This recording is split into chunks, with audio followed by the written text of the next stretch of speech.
રાજકોટમાં વ્યાજખોરોના ત્રાસથી એક મહિલાએ ફિનાઇલ પી લીધું। પ્રદ્યુમનનગર પોલીસ મથક બહાર મહિલાએ ફિનાઇલ પીધું। ફિનાઇલ પીતા પહેલા મહિલાએ મોબાઈલમાં તેનો વિડીયો પણ બનાવ્યો છે। મહિલા વિડીયોમાં આક્ષેપ કરી રહી છે કે તેનું ઘર વ્યાજખોરોએ પડાવી લીધું છે। પોલીસ કોઈ જ કાર્યવાહી નથી કરતી અને બે બાળકોને લઈને મહિલા ઘરની બહાર આવી જાય છે। પોલીસ મથક જે છે પ્રદ્યુમનનગર પોલીસ મથક, ત્યાં જ પોલીસ મથકની બહાર મહિલા ફિનાઇલ પી લે છે અને વિડીયો પણ બનાવે છે। સદામ બદવાણી નામનો શખ્સ ત્રાસ આપતો હોય તેવો પણ આ મહિલા વિડીયોમાં ઉલ્લેખ કરે છે। પ્રદ્યુમનનગર પોલીસ મથકના પીઆઈ વીઆર વસાવાએ પણ આ મુદ્દે ત્યારબાદ નિવેદન આપ્યું છે। કહ્યું છે કે 2 દિવસ પહેલા મહિલા દ્વારા આપઘાતનો પ્રયાસ કરાયો। પોલીસ દ્વારા મહિલાને અટકાવી સારવાર માટે ખસેડાઈ છે। હાલ તો આરોપીઓની શોધખોળ ચાલી રહી છે, આવું નિવેદન પીઆઈએ આપ્યું છે। પહેલા એ મહિલાએ જ્યારે આપઘાત કરતા પહેલા વિડીયો બનાવ્યો હતો, એ વિડીયો પણ આપને દેખાડ્યો। હું જાઉં છું પ્રદ્યુમનનગર પોલીસ ચોકી। વ્યાજ વટાવાળાએ મારા મકાન ઝાટી લીધા છે, મારા ભાઈડાને માર્યો છે અને પ્રદ્યુમનનગરના પોલીસ વાળા મને ભરોસે છે કોઈ સાંભળવાનું નથી કે આ ફિનાઇલની બોટલ હું પીવાની છું અને આ મારા 2 છોકરા છે।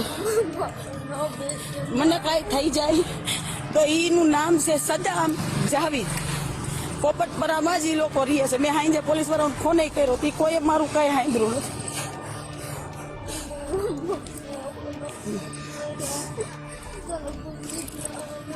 આ રહી પ્રદ્યુમનનગર પોલીસ ચોકી।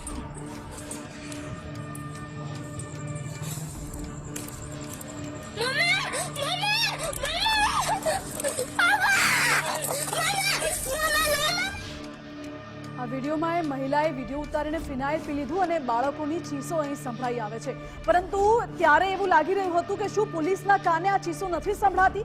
મહિલાએ વિડીયોમાં આક્ષેપ કર્યો છે કે પોલીસ કાર્યવાહી નથી કરતી। જ્યારે અમે પોલીસને પૂછ્યું ત્યારે પીઆઈ એવું કહ્યું કે હાલ આરોપીઓની શોધખોળ કરવામાં આવી રહી છે। શું કહ્યું પોલીસે એ પણ સાંભળો। આજથી 2 દિવસ પહેલા નિકિતાબેન નામના બેન આવ્યા હતા। પોલીસ સ્ટેશનની બહાર આવીને એમણે ફિનાઇલ પીવાનો પ્રયત્ન કર્યો હતો। ફિનાઇલ પીવાનો પ્રયત્ન કરતા અમારી પોલીસે એમને રોકીને પછી એમને પૂછપરછ કરતા એ સરખો જવાબ ના આપતા હતા, એટલે એમને સિવિલ હોસ્પિટલ ખાતે દાખલ કર્યા હતા। દાખલ કર્યા બાદ એ વ્યવસ્થિત ભાનમાં આવતા એ બેનની અમે ફરિયાદ લીધી છે। ફરિયાદમાં હકીકત જે છે, જે આરોપી એ સદ્દામભાઈ છે, એના વિરુદ્ધમાં તાત્કાલિક ફરિયાદ દાખલ કરવામાં આવી છે। મહિલાના આક્ષેપ સામે પોલીસ જે બચાવ કરી રહી છે તે સ્પષ્ટ દેખાઈ આવે છે। અમારી સાથે ગૌતમ ભેડા રાજકોટથી લાઈવ જોડાઈ ગયા છે। ગૌતમ, એક તરફ પોલીસે રાજ્યભરમાં ડ્રાઈવ શરૂ કરી હતી વ્યાજખોરો વિરુદ્ધ વ્યાજખોરી ડામવા માટે, અને બીજી તરફ કેટલાક પોલીસ અધિકારીઓ એવા છે, શું એ પોલીસ અધિકારીઓ વ્યાજખોરોને છાવરી રહ્યા છે કે સામાન્ય લોકોએ આવી રીતે આપઘાત જેવું પગલું ભરવું પડે? જી ચોક્કસ, છેલ્લા ઘણા સમયથી જે રીતના વ્યાજખોરોના ત્રાસ છે તેની સામે લોક દરબારો ભરાતા હતા। લોકોના વ્યાજખોરીના જે પ્રશ્નો છે તેના નિરાકરણ માટે આ લોક દરબારનું આયોજન થતું હતું, પરંતુ આ લોક દરબાર બાદ પણ વ્યાજખોરોનો ત્રાસ છે તે હજુ પણ યથાવત હોય એવું આ ઘટના ઉપરથી લાગી રહ્યું છે। કેમ કે એક મહિલા છે તેમના દ્વારા આ વિડીયો બનાવવામાં આવ્યો હતો અને ખુદ મહિલા છે તે બોલી પણ રહી છે કે મને પ્રનગર પોલીસ, જે પ્રદ્યુમનનગર પોલીસ છે તેના ઉપર ભરોસો નથી, એટલે મને ખબર છે કે મને ન્યાય નથી મળવાનો, એટલે હું પોલીસ સ્ટેશને જઈને દવા પી રહી છું, આવું ફિનાઇલ પી રહી છું, આવું તે વિડીયોમાં પણ બોલી રહી છે। એટલે સ્પષ્ટપણે લાગી રહ્યું છે કે પોલીસની જે કામગીરી છે, પ્રદ્યુમનનગર પોલીસ મથકની જે કામગીરી છે તેને લઈને પણ સવાલો ઉઠી રહ્યા છે કે શા માટે વ્યાજખોરોને આ પ્રકારની કાર્યવાહી કરવામાં નથી આવતી। જે મામલો સામે આવ્યો છે તેમાં મહિલા દ્વારા આક્ષેપ કરવામાં આવ્યો છે કે જે બદવાણી નામનો જે વ્યક્તિ અને અન્ય એક શખ્સ છે તેમના પાસેથી જે 4 લાખ રૂપિયા 10% વ્યાજે લીધા હતા અને ત્યારબાદ જે તેના પતિ છે તેને મારવામાં આવ્યો છે, અજાણી જગ્યાએ લઈ જવામાં આવ્યો છે, અપહરણ કરવામાં આવ્યું છે અને પોતાની જે મકાન છે તેના ઉપર પણ કબજો કરી લેવામાં આવ્યો છે। હવે પોલીસ એવું કહી રહી છે આ સમગ્ર મામલો સામે આવ્યા બાદ કે અમે ગુનો નોંધ્યો છે ને આરોપીની જે શોધખોળ છે તે હાથ ધરી છે, પરંતુ સવાલ એ છે કે જ્યારે મહિલા છે તેણે અગાઉ પણ રજૂઆત કરી જશે તો ત્યારે કેમ કાર્યવાહી ન કરવામાં આવી? મહિલાઓને ફિનાઇલ પીવું પડ્યું, પોતે આત્મહત્યાનો પ્રયાસ કરે છે ત્યાં સુધી જવું પડ્યું ને ત્યારબાદ પોલીસ છે તે આ સમગ્ર મામલે કાર્યવાહી કરે છે। એટલે સ્પષ્ટપણે લાગી રહ્યું છે કે રાજકોટમાં હજુ પણ વ્યાજખોરોનો ત્રાસ યથાવત છે અને આ પ્રકારે લોકોને ન્યાય મેળવવા માટે આ પગલાં લેવા પડે છે। જી ગૌતમ, બિલકુલ આભાર આપનો। અમારી સાથે કોંગ્રેસ નેતા મહેશ રાજપૂત પણ જોડાઈ ગયા છે। મહેશભાઈ, સ્વાગત છે આપનું ગુજરાત ફર્સ્ટમાં। મહેશભાઈ, પોલીસ એક તરફ લોક દરબાર યોજતી હતી, લોકોને સમજાવટથી વ્યાજખોરોની ચુંગાલમાંથી બચાવી રહી હતી, અને અહીં આ મહિલાએ આક્ષેપ એવા જ કર્યા છે કે પોલીસ કોઈ કાર્યવાહી નથી કરતી વ્યાજખોર સામે। એટલે જે રીતે પરિસ્થિતિઓ છે એમાં બે વસ્તુઓ છે. એક તો અવારનવાર અમે પણ સૌ સામાજિક આગેવાનો પણ હંમેશા અપીલ કરતા હોઈએ છીએ કે ભાઈ તમે એટલી એવી વ્યાજની ચુંગલમાં ન જાઓ કે જ્યાંથી તમે ન છૂટકે તમે 10% આટલા ટકે તમે વ્યાજે લ્યો. સાથે સાથે સરકારની પણ ઢીલાસ એ છે કે વાતો કરે છે કે બહેનોને આ લોન મળશે કે ધંધા માટે તમને આ લોન સરકારશ્રીની યોજનામાંથી મળશે, પણ હકીકતમાં કશી ક્યાંય મળતી નથી. અને ત્યાં લેવા જઈએ તો એટલા બધા ડોક્યુમેન્ટનો પ્રશ્ન ઉભો થાય છે. એટલે ના છૂટકે લોકોને જ્યારે, અને મેં મેજોરિટી અત્યાર સુધીમાં વ્યાજમાં એવું જોયું છે કે વ્યાજખોરો પાસે મેજોરિટી પૈસા લેવા જાય છે ત્યારે લોકો મજબૂરી કાં હોસ્પિટલની હોય કે તાત્કાલિક એને પૈસાની મહેશભાઈ, જરૂર આપને હોય. લાગે છે કે આ વ્યાજખોરો આટલા બધા જે બેફામ બન્યા છે એ ક્યાંક ને ક્યાંક પોલીસના આશીર્વાદથી બન્યા હોય?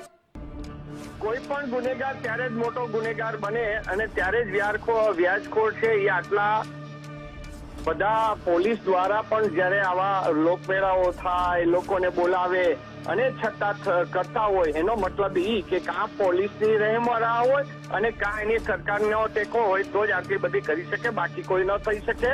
અને વ્યાજની જે વાત છે એમાં 20% લેતો હોય વ્યાજ, તો એમાંથી 5% પોલીસને જાય બનાવ બને ત્યારે, તો એને શું ફેર પડે? એટલે એ છૂટથી ચાલે છે. ઓકે મહેશભાઈ, શું એવું કહી શકાય કે પોલીસના હાથ બંધાયેલા છે અને કાં તો પછી કેટલાક પોલીસ અધિકારીઓ છે એ જાણી જોઈને આરોપીઓને છાવરે છે? પહેલી વસ્તુ એ કે પોલીસના ક્યારેય હાથ બંધાયેલા નથી હોતા. એ ખુદ પોતાના હાથ અને પોતાની મુઠ્ઠીઓ છે. અને મોટા અધિકારીઓ ગમે તેટલી કોશિશ કરે પણ જ્યારે નીચેથી સડો હોય તો એને ન થઈ શકે. એટલે આમાં તો અત્યારે પરિસ્થિતિ એ છે ગુજરાતની અંદર લો એન્ડ ઓર્ડરમાં ઉપર લ્યો કે વચ્ચે લ્યો કે નીચે લ્યો, સડે સડો છે. હવે એ આખા સડામાં તો આખો ઝાડુ તમે કાપી નવું મૂકો તો જ પરિસ્થિતિ થાય. બાકી ગમે તેવા સરઘસો કાઢે, ગમે તે કરે, પણ એમાં પણ ચોઈસ જ આવે છે કે આનું સરઘસ કાઢવું, આનું ન કાઢવું, આને જવા દેવો, આને ન જવા દેવો. ઓકે મહેશભાઈ, આપનો આભાર અમારી સાથે જોડાવા માટે. એટલે કોંગ્રેસ નેતા આક્ષેપ કરી રહ્યા છે, તેમનું સ્પષ્ટપણે કહેવું છે કે પોલીસના હાથ બંધાયેલા નથી, પરંતુ જાણી જોઈને ઘણી વખત પોલીસ કાર્યવાહી નથી કરતી અથવા છાવરે છે આરોપીઓને, તેવા આરોપો કરવામાં આવી રહ્યા છે. મહત્વનું છે કે થોડા સમય પહેલા આખા રાજ્યભરમાં પોલીસે ડ્રાઈવ શરૂ કરી હતી, વ્યાજખોરો વિરુદ્ધ ઝુંબેશ ચલાવવામાં આવી હતી અને તેમાં દરેક જગ્યાએ ઠેક ઠેકાણે લોક દરબાર યોજવામાં આવ્યા હતા, લોકોને જાગૃતિ કરવામાં આવી હતી અને એ સાથે જ જે વ્યાજખોરો છે તેમના વિરુદ્ધ કડક કાર્યવાહી પણ કરવામાં આવી હતી. પરંતુ ત્યારબાદ પાછું જૈસે થે, એટલે ક્યાં સુધી લોકો હેરાન થતા રહેશે? એટલીસ્ટ લોકોને પોલીસનો સહારો હોય છે કે પોલીસ અમને બચાવશે, કોઈ નહીં તો પોલીસ અમારી વારે આવશે. જ્યારે પોલીસ જ હાથ અદ્ધર કરી લેશે તો આ લોકોએ ક્યાં જવાનું, એ સવાલ છે. અમારી સાથે હેમાંગ વસાવડા કોંગ્રેસ નેતા જોડાઈ ગયા છે. હેમાંગભાઈ, સ્વાગત છે ગુજરાત ફર્સ્ટમાં. હેમાંગભાઈ, રાજકોટ પોલીસ ઉપર ગંભીર આરોપ લાગી રહ્યા છે પ્રદ્યુમન નગર પોલીસ ઉપર કે તેઓ કોઈ કાર્યવાહી નથી કરતા અને મહિલાએ પછી આપઘાત કરવાનો પણ પ્રયાસ કરવો પડે છે. મેડમ, રાજકોટ પોલીસ નહીં પણ આખી ગુજરાતની પોલીસની આ જ પરિસ્થિતિ છે. અમરેલીમાં આપણે પાયલ ગોટીકાંડ વખતે જોયું, પેલું ધારાસભ્યશ્રી ઉપર રેપનો આરોપ છે અને હાઈકોર્ટે ધરપકડ કરવાનું કીધું. હજી સુધી પોલીસે કોઈ એક્શન લીધા નથી. આશીષ કુંજડિયાના કેસમાં ગોંડલમાં એવું થયું છે. બીજા પણ ઘણા બધા કેસ એવા છે કે જેમાં ગુજરાત પોલીસ ફરિયાદીને મદદ કરવાને બદલે આરોપીના એજન્ટ તરીકે વર્તે છે. રાજકોટમાં મહિલાએ વ્યાજખોરોના ત્રાસથી ફરિયાદ કરી પ્રદ્યુમન નગરમાં અને એણે એવું પણ કીધું કે મને વિશ્વાસ છે કે પોલીસ મને નહીં સાંભળે, એટલે હું આ પગલું ભરી રહી છું. આમ જનતાને વિશ્વાસ છે કે આ હર્ષભાઈ સંઘવીની પોલીસ કેમેય કરીને ફરિયાદીઓને સાંભળતી નથી. એટલે પોલીસ હવે, મેં અગાઉ પણ વારંવાર કીધું છે કે આ વ્યાજખોરો માટે વારંવાર લોક દરબારો થાય છે, પણ પછી કોઈ પગલું એટલા માટે આવતું નથી કે આ વ્યાજખોરો જે છે એ કોના સરકારી અધિકારીઓના પૈસા વ્યાજે ફેરવે છે, પોલીસ ખાતાના પૈસા વ્યાજે ફેરવે છે, મોટા રાજકારણીઓના પૈસા વ્યાજે ફેરવે છે. માટે એને પોલીસની સંપૂર્ણ છત્રછાયા રહે છે. આ ઉપરાંત ભારતીય જનતા પાર્ટીની સરકાર કે ધારાસભ્ય કે એમ જ પોલીસ ચાલે છે. એટલે મને એવું લાગે છે કે આવતા દિવસોમાં જીપી ને બદલે કેપી કરી નાખવું જરૂરી છે. કેપી એટલે કમળ પોલીસ, જીપી એટલે ગુજરાત પોલીસ. ગુજરાત પોલીસ નું અત્યારે કામ ન્યાયનું, બંધારણનું નથી, માત્ર ભારતીય જનતા પાર્ટીના દરબારમાં એ રીતે મુજરા કરવાનું છે. જી હેમાંગભાઈ, આભાર આપનો અમારી સાથે જોડાવા માટે. એટલે હેમાંગભાઈએ પણ આક્ષેપ કર્યા છે કે પોલીસ ફરિયાદીને મદદ કરવાની જગ્યાએ આરોપીઓને છાવરી રહી હોય તેવા આક્ષેપ કરવામાં આવી રહ્યા છે. અને આ કોઈ પહેલી ઘટના નથી. રાજકોટની જે આ ઘટના છે ગંભીર એટલા માટે છે કારણ કે એક મહિલાએ કહ્યું છે કે મારા પતિને મારવામાં આવ્યો, મારું ઘર છીનવી લીધું, મારા 2 બાળકોને અમે લોકો હવે નિરાધાર થઈ ગયા છે. અને એ મહિલા પોલીસ સ્ટેશનની બહાર જ્યારે આવે છે ત્યારે ફિનાઇલ પીવે છે. મહિલાએ એવું પણ કહ્યું કે અમે અગાઉ પણ એકવાર રજૂઆત કરી હતી. આ પહેલી ઘટના નથી. રાજકોટમાં મહિલાએ ફિનાઇલ પીધું વ્યાજખોરના ત્રાસથી આ કોઈ પહેલી ઘટના નથી. અગાઉ પણ અમદાવાદમાં ડિલિવરી બોયને મારવામાં આવ્યો હતો. ગાયકવાડ હવેલી વિસ્તારની આ ઘટના, જ્યાં ડિલિવરી બોય તરીકે નોકરી કરતા યુવકને વ્યાજખોરોએ માર્યો હતો. વ્યાજે લીધેલા પૈસા ભરી દીધા બાદ પણ પઠાણી ઉઘરાણી કરતા હતા. 25,000ની સામે 1 લાખ રૂપિયા આપ્યા હતા યુવકે.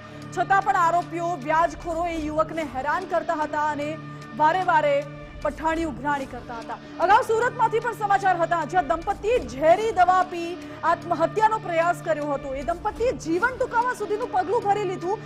એટલી હદે વ્યાજખોરો હેરાન કરતા હતા. અને દંપતીએ આક્ષેપ પણ કર્યો છે કે વ્યાજખોરો પૈસા માટે દબાણ કરતા હતા. 3 લાખને બદલે 10 લાખ રૂપિયા વસૂલ્યા. ત્યારબાદ પણ વ્યાજખોરો હેરાન પરેશાન કરતા હતા. સુરતમાંથી અગાઉ હીરા વેપારીને પણ હેરાન કરવાની ઘટના સામે આવી હતી, જ્યાં વ્યાજખોરો હીરા કારખાનેદારે 21.50 લાખ રૂપિયા વ્યાજે લીધા હતા. અને વ્યાજખોરો વારંવાર પઠાણી ઉઘરાણી કરતા હતા. 1.5 કરોડ રૂપિયાની માંગણી કરતા હતા. વ્યાજ સહિત રૂપિયા ચૂકવ્યા બાદ પણ 1.5 કરોડ રૂપિયાની વધારે માંગણી કરતા હતા. ફરિયાદીને બેભત્સ ગાળો આપી મારી નાખવાની ધમકી પણ આપતા હતા. એટલે દંપતીએ ઝેરી દવા પીને આપઘાતનું પગલું ભર્યું હતું. અમરેલીમાં વેપારીએ આપઘાતનો પ્રયાસ કર્યો હતો. અમરેલીમાં લાઠી રોડના વેપારીએ ઝેરી દવા પીને આત્મહત્યા કરી હતી. 35,000ના 5% લેખે વ્યાજ ન ચૂકવી શકતા વેપારીએ દવા પી લીધી અને જીવન ટૂંકાવી લીધું. કારણ કે વ્યાજખોરે તેની દુકાન પડાવી લીધી હતી. ક્યાં સુધી આ રીતે રાજ્યમાં વ્યાજખોરોનો આતંક ચાલતો રહેશે? વ્યાજખોરોના આતંકની સામે સૌથી મોટો સવાલ તો એ ઉઠી રહ્યો છે કે શું પોલીસ ખરેખરમાં ફરિયાદીને મદદ કરવા માટે છે કે પછી પોલીસ આ વ્યાજખોરોના એજન્ટ તરીકે કામ કરી રહી છે? આ સવાલ માત્ર કેટલાક અધિકારીઓ માટે છે જે વ્યાજખોરોને છાવરી રહ્યા છે. અને શું પોલીસ, શું રાજ્યની સરકાર આ વ્યાજખોરો વિરુદ્ધની ઝુંબેશમાં લોકોને ન્યાય અપાવી શકશે? લોક દરબાર તો એકવાર યોજવામાં આવ્યો હતો.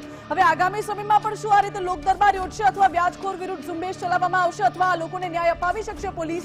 એ સવાલ અત્યારે ઉઠી રહ્યો છે. આગામી સમયમાં હવે પોલીસ કયા પ્રકારના પગલાં ભરે છે તે જોવું રહ્યું.